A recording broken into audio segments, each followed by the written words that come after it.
हमारे साथ बातचीत करने के लिए हरीश अय्यर है, जो कि खुद एक ट्रांसजेंडर हैं और एक ऑर्गेनाइजेशन भी चलाते हैं, इक्वल राइट्स, ताकि लोगों को समानता मिले। अगर कोई व्यक्ति अपने हिसाब से, अपनी इच्छा से अपने सेक्स को, अपने जेंडर को बदलना चाहता है, तो समाज को इस पर क्या आपत्ति है? हरीश जी, आपने मुझे समय दिया। पहले तो मैं समझना चाहूँगा कि समाज हमें जिस नज़रिया समाज का जो इस दौरान है वो कब बदलेगा, क्योंकि सुप्रीम कोर्ट, देश की सबसे बड़ी अदालत, इस पर अपना फैसला सुना चुकी है, मगर समाज आज भी रूढ़िवादी विचारधारा से दबा हुआ है। मुझे लगता है, लोगों को लगता है कि हम अलग हैं, हमें लगता है आप सब अलग हो। तो ये नज़रिए की बात है। और ज़्यादातर हम जो हो रहे हैं अभी, हम जो अब खुल के बाहर आ रहे हैं और इसके बारे में बात कर रहे हैं, हम लोगों को सिर्फ ये बताना चाहते हैं, ऐसा नहीं कि हम कहीं दिव्य रूप से कहीं से प्रकट हो गए। हम पहले भी समाज का हिस्सा थे और आज भी समाज का हिस्सा हैं। हमें बहुत बार क्या है कि हमें मराठी में एक लफ्ज़ है, हम कहते हैं, मैं बम्बई से बिलोंग करता हूँ, मराठी में कहते हैं, आप मेरी हिम्मत की प्रशंसा करोगे, बोलोगे कि यार टीवी में आ रहा है, बोल रहा है, टीवी 18 को इंटरव्यू दे रहा है। मराठी में एक लाइन है जहाँ पे कहते हैं कि शिवाजी जन्मायचं पण शेजाऱ्याच्या घरी, मतलब शिवाजी पैदा होना चाहिए मगर मेरे बाजू के घर पे। हम आपसे यही कहना चाहते हैं कि हम जो हैं, हम हर किसी के घर में हैं, मेरे भी माँ बाप हैं, मेरे दोस्त मोहुल के भी माँ बाप हैं, हम सब जो हैं, हम सब घरों में रहते हैं और हम वही समाज का हिस्सा हैं। और आज हम ये चाहते हैं कि हमें वही समानता का हक मिले। हक भी छोड़िए, हम तो ये चाहते हैं कि कभी कभी बड़ी हिम्मत इसलिए लगती है कि हम ये चाहें कि हम रास्ते में जाएं और कोई हमें ना देखे। हम अटेंशन के लिए नहीं कर रहे हैं, हम तो उल्टा ये चाहते हैं कि हमें अटेंशन ना मिले, नजरअंदाज कर दो। जैसे कि आप चलो यहाँ पे तो कोई आपको ये नहीं कहेगा कि देखो देखो आदमी गया है ना। तो हम भी यही चाहते हैं, क्योंकि हम समाज का हिस्सा हैं, हम घुले हैं। 2014 में नालसा जजमेंट हुआ था। नालसा जजमेंट में हम लोग को ये बदलाव हुआ था, जहाँ पे हमसे कहा गया था कि आप अलग हो, मेल, फीमेल और अदर्स की श्रेणी में हमें बांधा गया था। फिर 2019 में एक वर्डिक्ट आया था, पार्लियामेंट ने मिलकर ट्रांसजेंडर लॉ बनाया। फिर 2022 में ट्रांसजेंडर के रूल्स बनाए। और हमारी प्राचीन काल से हमारे देश में कभी जो अलग हैं उनको बुरी नज़र से कभी देखा ही नहीं गया। हम उस देश के वासी हैं जहाँ पे हम जितने भी लोग अलग हों उन सबको समानता के रूप से देखते हैं। मतलब आप ये कहना चाहते हो कि प्राचीन काल में इतना ये मानसिकता नहीं थी लोगों की कि वो ऐसा है, लोगों ने एक्सेप्ट किया उस समय। मुझे लगता है ये जो आए ब्रिटिशर्स जो आए, अंग्रेज जो आए, अंग्रेज आ गए और अपनी सोच छोड़ गए यहाँ पे। और हमें ये लगता है कि अंग्रेज की सोच हमारी सोच है। हमारी सोच में आप हमारी संस्कृति को देख लें, ट्रांसजेंडर्स का कई जगह पे उल्लेख है, मगर हम अभी हमें लगता है कि यार ये तो बहुत वेस्टर्नाइज थॉट है। वेस्टर्नाइज नहीं है, इंडियनाइज थॉट है। होमोफोबिया और ट्रांसफोबिया जो है वो वेस्टर्नाइज थॉट है, जहाँ पे हम किसी का अनादर करते हैं, किसी को इंसल्ट करते हैं, वो वेस्टर्न थॉट है। इंडियन थॉट तो यही है, हमें भारतीय संस्कृति तो यही कहती है कि जो अलग है, जो अलग है वो बुरा नहीं है। जो अलग होते हैं वो सिर्फ अलग होते हैं। और ये क्या बोलते हैं, प्रकृति का नियम है। हम सब एक जैसे नहीं हैं। ऋतिक रोशन के 6 उंगलियां हैं, तो क्या ऋतिक रोशन को हम इंसान नहीं मानेंगे? उसी तरह मैं ट्रांसजेंडर हूँ, मोहुल ट्रांसजेंडर है, मेरे एक दोस्त हैं यहाँ पे जो अलग इससे बिलोंग करते हैं। तो हम सब जो हैं, हम सब अलग हैं। और हमारे देश का संविधान, हमारे देश का कानून सब एक ही चीज कहता है कि हर किसी को, मैं अगर एक भी इंसान हूं जो अलग हूं, मुझे समानता का हक मिलना चाहिए। ये हमारे देश का संविधान है और ये हमारी देश की संस्कृति है।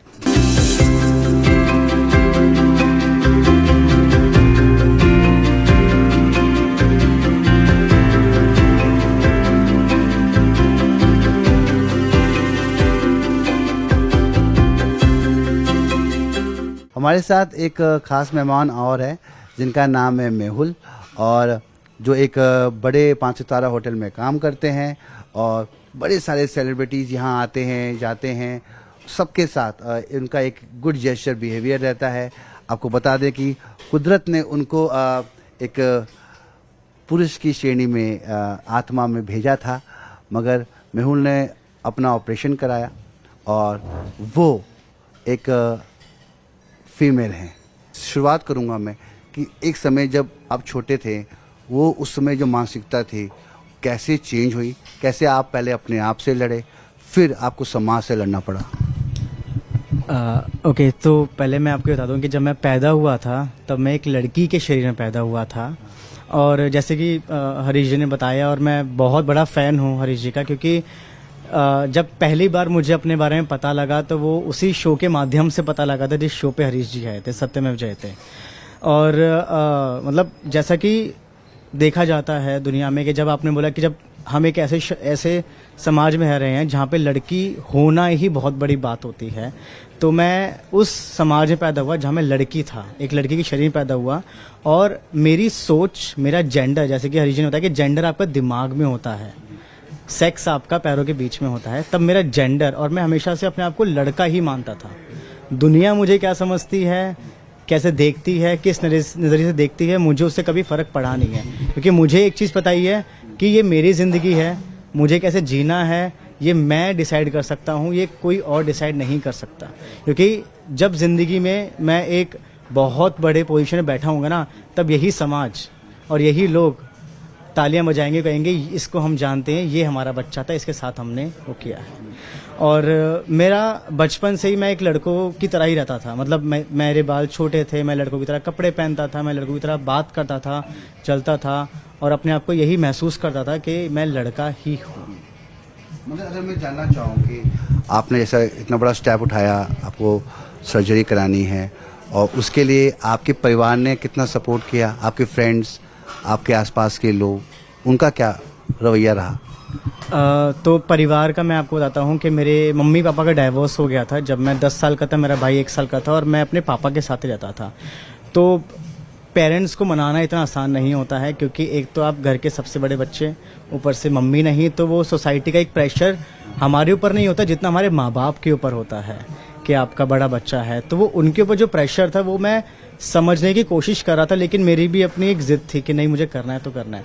1.5 साल लगा, उस 1.5 साल में मैं घर में भी बंद था, पापा से मेरी कभी बातचीत नहीं होती थी, बट 1.5 साल की वो जिद और उनको समझने की जो कोशिश थी मेरी एक दूसरे को, वो सक्सेसफुली हुई। और 1.5 साल बाद मैंने अपने पापा को बोला कि ठीक है, हम डॉक्टर के पास चलते हैं, बात करते हैं, अगर आपको लगे कि भाई इससे मेरी जान को खतरा है, क्योंकि सर्जरीज के बारे में, हार्मोन्स के बारे में मुझसे अच्छा एक डॉक्टर बता सकता है ना, क्योंकि डॉक्टर है वो, उससे पढ़ाई की है उसने। तो मैंने कहा हम डॉक्टर के पास चलते हैं, वहाँ बैठते हैं, बात करते हैं। और अच्छी बात यह है कि हमारे यहाँ पे कुछ डॉक्टर्स बहुत अच्छे हैं जो इस चीज़ को बीमारी नहीं बताते हैं, इस चीज़ को वो हमारा ही बताते हैं कि हाँ यार ये इंसान नॉर्मल है बाकियों से ज़्यादा, ऐसा नहीं है कि अब नॉर्मल है। डॉक्टर के पास गए, हमने बैठा, बात की, और फाइनली पापा ने बोला कि ठीक है तुम स्टार्ट कर सकते हो।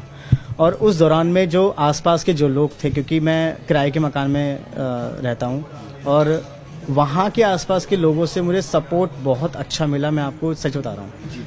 मतलब बहुत कम ऐसे लोग होते हैं जिनसे नहीं मिला, एक्सटेंडेड फैमिली से उतना सपोर्ट नहीं मिला, मेरे बाकी का जो फैमिली है, क्योंकि उन लोगों का ये था कि भाई ये गलत है क्योंकि तुम लड़की हो और तुम्हें एक लड़के से शादी कर लेनी चाहिए। और जब भी बात शादी की आती थी तो जैसे कि हरीश जी ने बोला कि वो बोलते हैं कि आप अपनी बहन से शादी करवाओ, तो मैं कहता ठीक है मैं शादी कर लूँगा, आप कोई खूबसूरत सी लड़की ले आओ। देखिए मैं शादी लड़की से ही करूँगा, मुझे लड़के से शादी नहीं करनी, क्योंकि मुझे पता है कि मैं क्या हूँ क्या नहीं हूँ। तो दोस्त, काफ़ी सारे ऐसे दोस्त जिनको मैं अपना मानता था कि यार ये हर सुख दुख में मेरा साथ देंगे, उन सारे दोस्तों ने छोड़ दिया। और लड़कियां होंगी फ्रेंड्स? मेरे मिक्स थे, लड़की भी थी और लड़के भी थे। मतलब कुछ ऐसे थे कि जो मैंने गवर्नमेंट गर्ल्स स्कूल में पढ़ाई की है, अपनी लड़कियों वाले स्कूल में, तो वहाँ पे स्कर्ट पहन के जानना मेरे लिए वो एक अलग टॉर्चर था। तो जितनी मेरी लड़कियां दोस्त थी, उनके घर वालों ने उनसे मना कर दिया कि तुम इससे बात नहीं करोगे वरना तुम भी इसके जैसे बन जाओगे। तो काफ़ी ऐसी फ्रेंड्स थे मेरे जिनके फैमिली ने मना कर दिया और उनसे रिश्ता नहीं है मेरा आज। और कुछ दोस्त ऐसे हैं जिन्होंने बहुत ऊटपटांग चीज़ें बोली कि क्या ज़रूरत है, तुम एक बार एक लड़के के साथ कोशिश करके देख लो। ऐसी भी चीज़ें हमें सुनने को मिलती हैं कि एक बार कोशिश करके देख लो, शायद ट्राई करके देख लो, कुछ फील आ जाएगा। तो मैं अक्सर ये बोलता हूँ कि मैंने 4 साल लड़कियों के स्कूल में पढ़ाई की है। अगर मुझे बदलना होता तो मैं उस दौरान बदल चुका होता, क्योंकि लड़कियों के बीच में पढ़ाई करना, सारी टीचर लड़कियाँ, सब कुछ लड़कियाँ हैं, लेकिन मैं नहीं बदला क्योंकि वो मैं नहीं था। किराए के मकान पे रहते थे, ऑपरेशन के लिए पैसा चाहिए था, वो सब कैसे हुआ? तो मैं कितना रुपया लगा? मैं इस बात में अपने आप को बहुत प्रिविलेज मानता हूँ कि 2017 में जब मैंने ट्रांजिशन स्टार्ट किया और मेरे पापा जब मुझे एक्सपायर हो गए थे, तो उस दौरान मैं ललित होटल में आया। मुझे पता लगा यहाँ पर कि यहाँ पर ट्रांसजेंडर लोगों को और LGBTQ समुदाय के लोगों को यहाँ जॉब दी जाती है।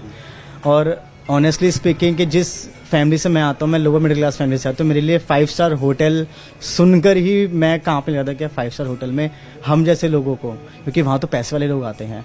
जब मैं यहाँ पे आया, मैंने अपना इंटरव्यू दिया, तो उस टाइम पे जो मेरा डॉक्यूमेंट नेम था, उन्होंने वो नाम ना लेके मुझसे पूछा कि अच्छा आप बताओ आपका नाम क्या है, आपका लड़कों वाला नाम क्या है। उन्होंने मुझसे वो नाम पूछा, उन्होंने कहा कि आप यहाँ पर अपनी जॉब शुरू कर सकते हैं।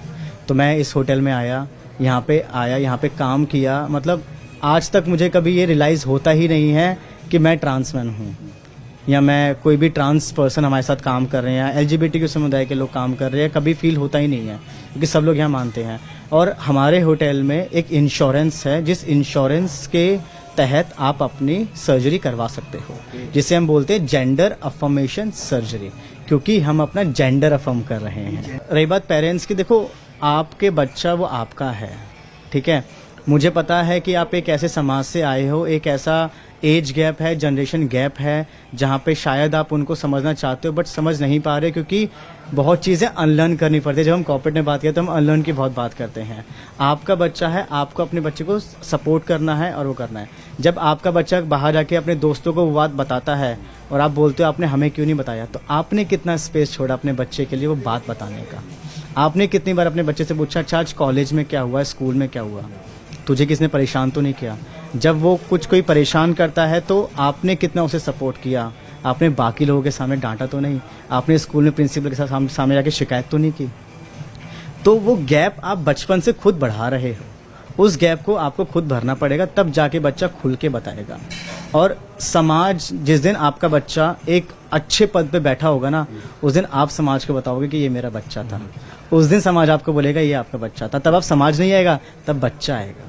और बच्चों को मैं ये बोलना चाहता हूँ कि आपको अपने पेरेंट्स को भी टाइम देने की बहुत ज़रूरत है।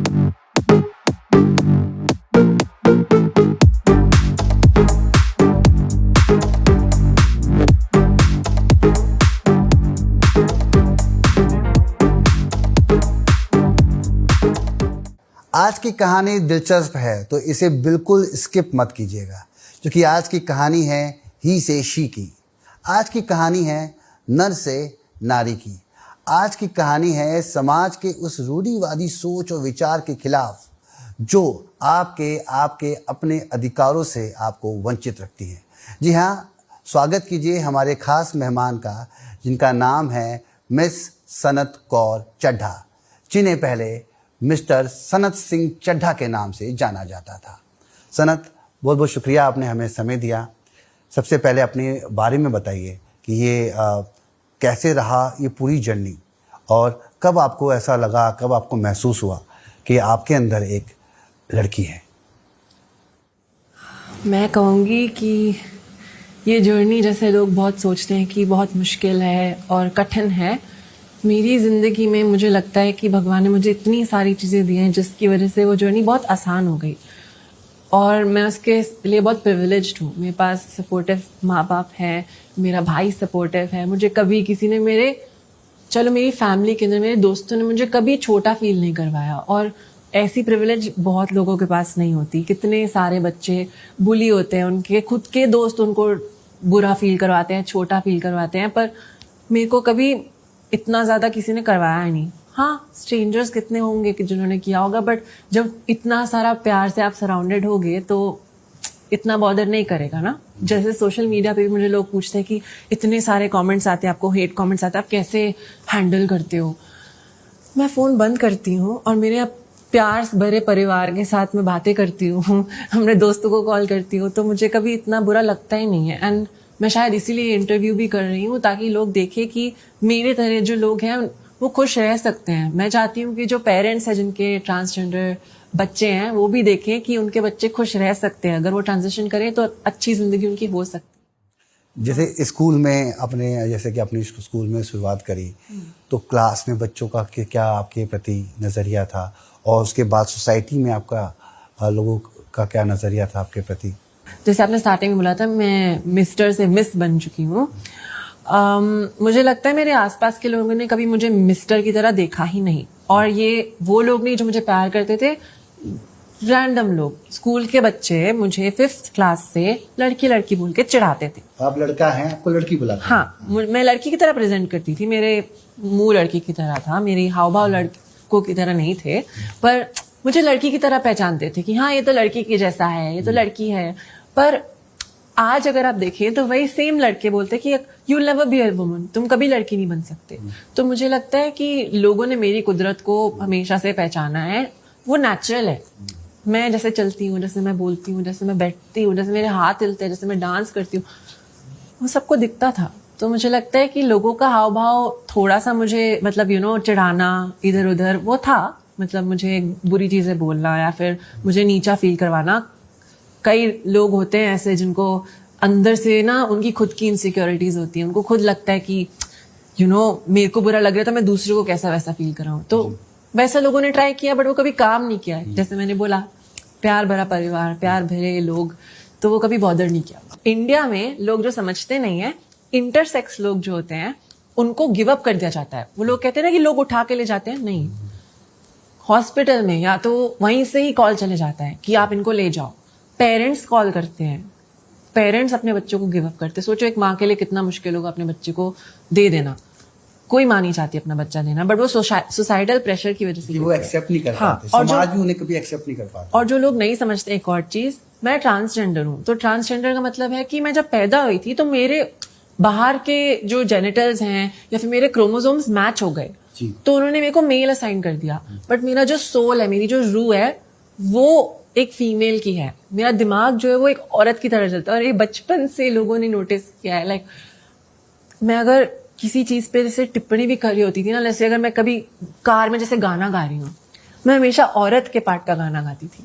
अगर कोई डिस्कशन चल रही होती थी और लोग एक मर्द की तरफ से लड़ रहे थे और औरत की तरफ से लड़ रहे थे, मैं औरत की तरफ से लड़ती थी। और ये नेचुरल था, मेरे दिमाग में मैं लड़की ही थी। मुझे पता नहीं था कि ओ मेरी बॉडी डिफरेंट है, ओ अच्छा मैं लोगों से डिफरेंट हूँ। मुझे लगा बड़े होके चलो हो जाए, मतलब सेम ही हूँ, मेरी जैसी गर्लफ्रेंड से मैं वैसी होंगी, पर हाँ वो डिफरेंट। क्योंकि आज ज़रूरत है मौजूदा दौर में उन बच्चों को, उनके जीवन को समझने की। क्योंकि आप अपनी सोच बदलेंगे तो शायद समाज जरूर बदलेगा। नई दिल्ली से कैमरामैन चंदन पटवाल के साथ मैं रवि मिश्रा, न्यूज़ 18।